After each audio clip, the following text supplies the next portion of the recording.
What's up, Berters? It's your boy, Canalway. For a holiday this year, we decided to do something a little bit different by booking with Hawthorne Hideaways, to not just stay on, but be taught how to drive a narrowboat before being entrusted alone with it for an entire day of boating. First though, we had to get there, and it was a pretty swift journey. We got momentarily held up leaving Hull by an Amazon driver whose pedestrian skills are on par with his parking. Fucking hell, mate. Before long, we arrive at the gates of a Bruce Wayne-esque mansion, and as soon as I park up, we're immediately investigated by the locals. Hiya, mate. Oh, look at you. Where did that come from? Hi. In true Charles fashion, I burst a can of lager while unpacking, and the chickens glared at me until I cleaned it up. We then got fully unpacked and settled. Oh shit! Everybody in the place hit the fucking deck! I'm on a boat! Can any of you tell me what part of a hot tub this is? I feel like I should replace where it came from, but... hold on.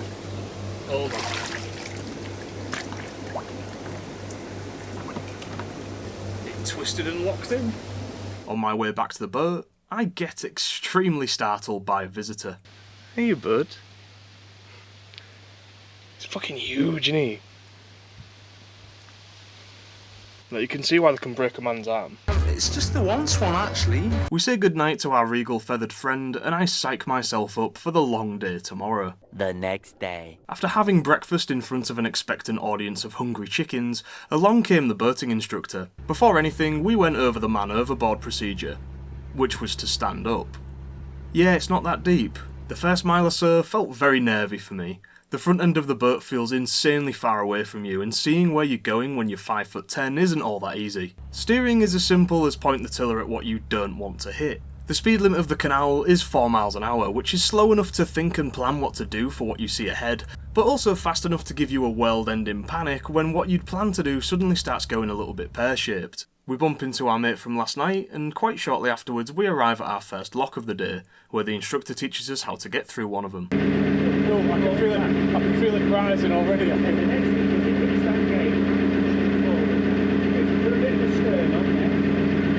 Well, backwards, yeah. So everyone here knows pirate code? I understand it, I can't speak it.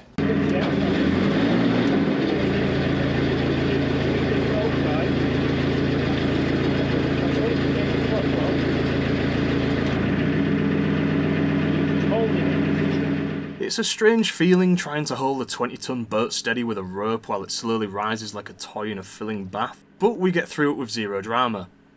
Well, almost zero drama. The owners always ask the instructor to take a picture of every guest who drives the boat.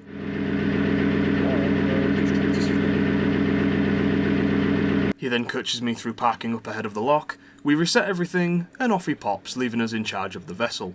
But not before begging us for the 15th time to not ignore the tunnel and turning point at Drake's Holes like another couple did. I could tell that this was some real trauma for the guy, as he had to rescue this couple late in the evening miles beyond the turning point, meaning he could only reverse. I assured him that while I may look stupid, I'm certain I won't miss a tunnel the length of multiple football pitches. It's weird how it just kind of naturally gravitates over us, doesn't it?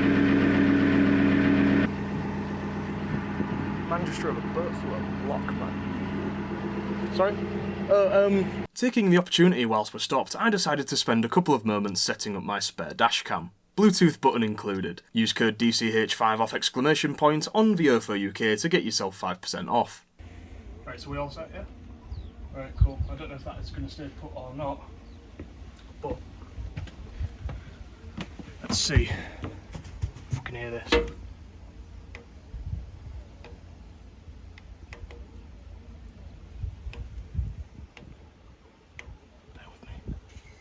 Whee! It works.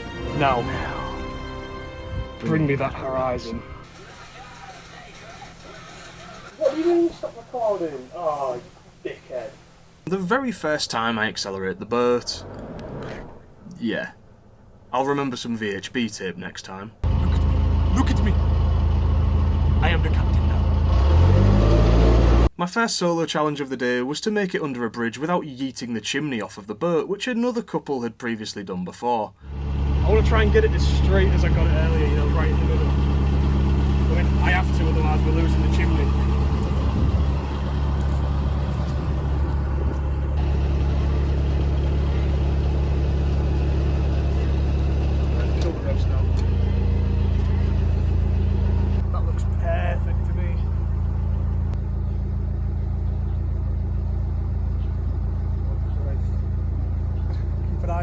Right hand side. No, no, please. Don't make me lose the chimney.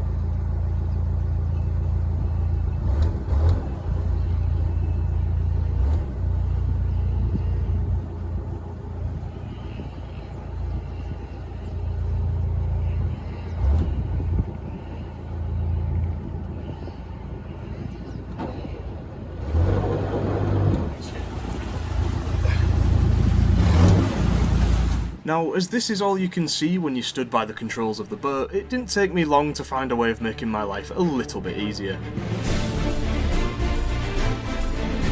Although my spine did not thank me for this the rest of the week. With what to do still fresh in our brains, lock number 2 went as smooth as butter.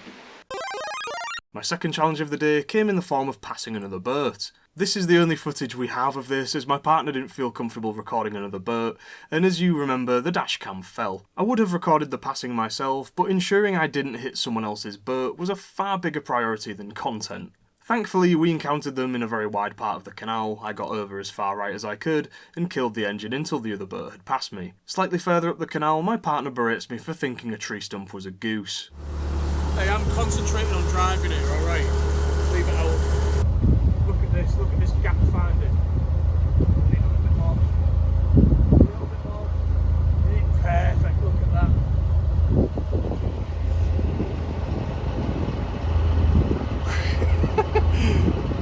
This is sick. I then have to navigate some pretty tight bends, which give me zero problem, before we traverse the tunnel, which another couple somehow missed. Not gonna lie, I expected much easier than you.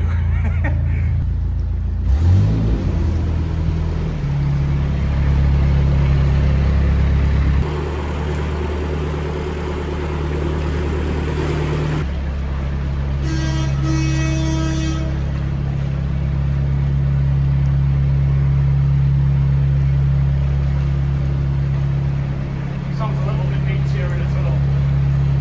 And we can nearly breathe. A couple more feet. That is straight as an arrow there. Nice. At the end of this tunnel was my greatest challenge of the day, to 3-point turn the boat and park her up.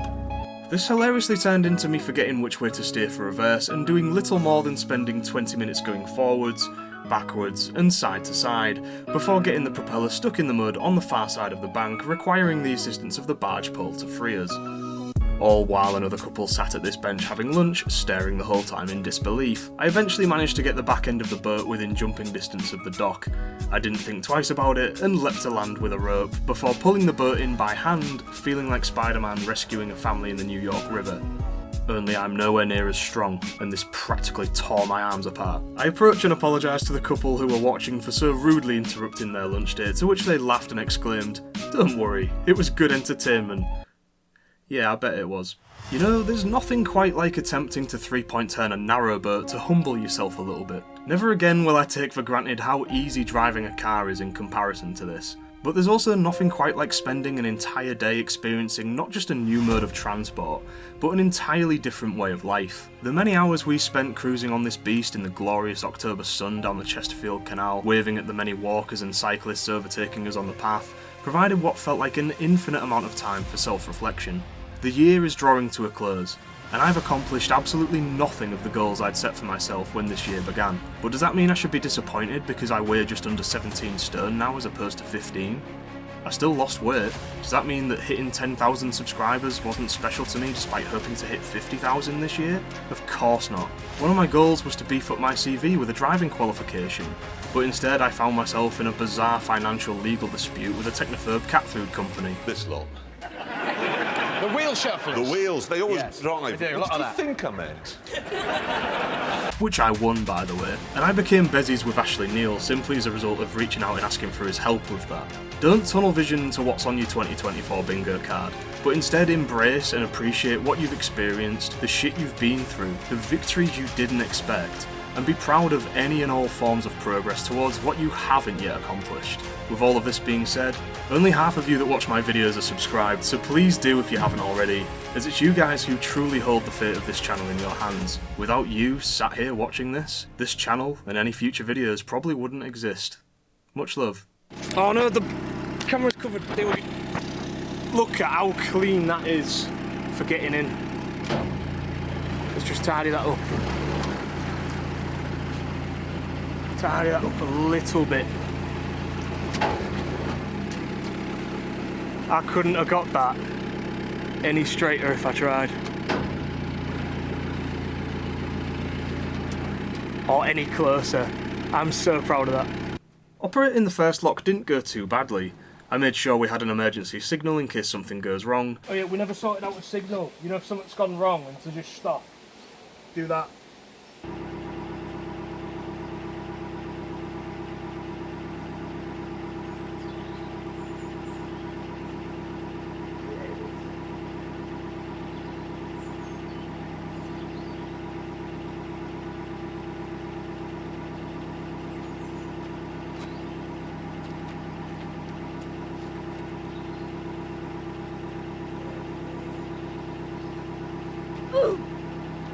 But then when leaving the first lock, all ability of being able to drive a boat abandoned me entirely, and my girlfriend was far from amused by it.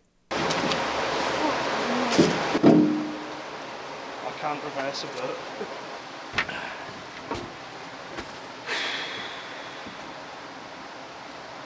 I can't reverse a boat to save my life. What can I tell you? While docked, I had a Jimmy Neutron brain blast regarding the dashcam and found a much more suitable location for it, which allowed for a much better view of the remaining calamities still to come. After setting off again from the first lock, it very quickly became apparent that returning to the hideaway before nightfall was looking like a pretty tall task. It's the moon, isn't it? It looks like the moon. 1 hour later.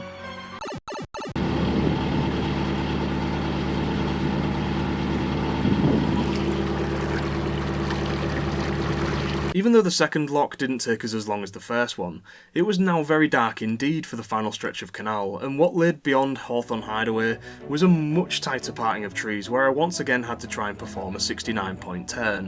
Which, actually, believe it or not, went not too badly at all. Knowing my ability to reverse was non-existent, I simply kept the tiller straight for reverse and only steered when moving forward. After a little while, I'd finally cracked it. However, trying to dock up once we made it back to the hideaway, it once again all fell to pieces, resulting in me once again leaping to shore and once again pulling the boat in with ropes by hand. If the owners of Hawthorne Hideaway happen to be watching this, that's why the boat wasn't aligned perfectly with the dock when we left in the morning. I was utterly mentally and physically exhausted and didn't want to end up with the boat in a worse position than what I'd eventually managed. Sorry. The next day. In the morning we awoke to a leaving party of the local swans, and we began the journey home with me in charge of a vehicle that I'm vastly more skilled and confident at controlling than a narrow boat. If you like this video, please leave it a like, consider buying me a coffee, or getting yourself a discounted dashcam. All links are in the description. And I'll see you again, really soon. Peace.